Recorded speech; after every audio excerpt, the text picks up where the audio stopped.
আসসালামু আলাইকুম। আশা করি সকলে ভালো আছেন। আজকে একটি গুরুত্বপূর্ণ টপিকস নিয়ে আলোচনা করব।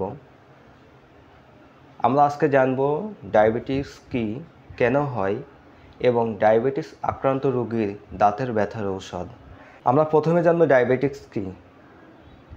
আমাদের ডায়াবেটিস হলো শরীরের এমন একটি গুরুতর অবস্থা যেখানে আমাদের শরীর কোনো ক্রমে বা কোনোভাবে যদি ইনসুলিন তৈরি করতে না পারে বা ইনসুলিন যদি সঠিকভাবে কাজ করতে না পারে, তখন আমরা যে সমস্ত খাবার খাই এই খাবারে যে গ্লুকোজ থাকে এই গ্লুকোজ নিয়ন্ত্রণ করতে পারে না।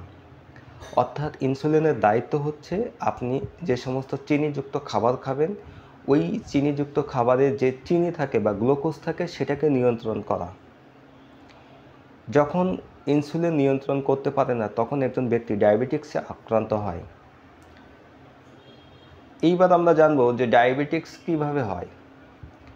আপনার জেনেটিক সমস্যা, যেমন পিতামাতা যদি ডায়াবেটিক্স থেকে থাকে তাহলে আপনিও আক্রান্ত হতে পারেন, অথবা আপনি যদি ব্যায়াম না করেন, খাদ্য খাবার নিয়ন্ত্রণ না করেন, সেক্ষেত্রে আপনার ডায়াবেটিক্স হতে পারে। অতিরিক্ত ফ্যাট বা ফাস্টফুড জাতীয় খাবার খাওয়া বা অতিরিক্ত চিনি জাতীয় খাবার খাওয়া, এবং আপনি যদি অধিক সময় ঘুমান, আমাদের 24 ঘন্টার মধ্যে রাত্রে 6 ঘন্টা এবং দিনের বেলায় 1 থেকে 2 ঘন্টা, এই মোট 8 ঘন্টা ঘুমাতে হবে। কিন্তু অনেকে আছে যে 15 থেকে 20 ঘন্টা ঘুমায়।